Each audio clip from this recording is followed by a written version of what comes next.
Donald Trump মার্কিন president হিসেবে দায়িত্ব গ্রহণের পর থেকেই শুরু হয়েছে কাটছাঁটের খেলা। বেশ কয়েকদিন ধরেই যুক্তরাষ্ট্র প্রশাসন দেশের উচ্চ পর্যায়ে থাকা কর্মকর্তাদের অপসারণ করে চমক দেখাচ্ছেন। এবার এক ঝটকায় বরখাস্ত ৩ শীর্ষ সামরিক ও গোয়েন্দা কর্মকর্তা।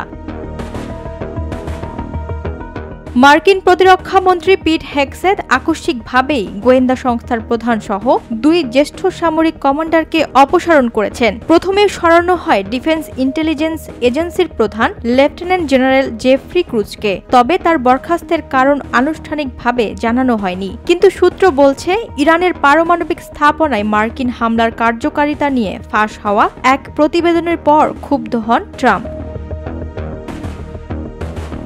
প্রতিবেদনে দাবি করা হয়েছিল, তেহরানের কর্মসূচি পুরোপুরি ধ্বংস হয়নি, মাত্র কয়েক মাস পিছিয়েছে। অথচ ট্রাম্প বলেছিলেন সবকিছু নিশ্চিহ্ন হয়ে গেছে। ক্রুজের পাশাপাশি সরানো হয় নৌবাহিনীর রিজার্ভ প্রধান ও নৌবাহিনীর বিশেষ যুদ্ধ নেতৃত্বের কমান্ডারকেও।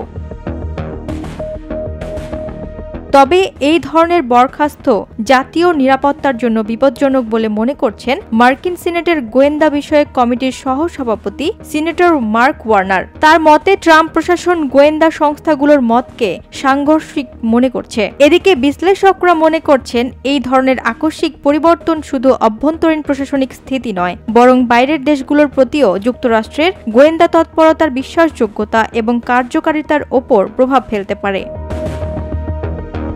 ওয়াহিদা প্রান্তি, স্বদেশ প্রতিদিন।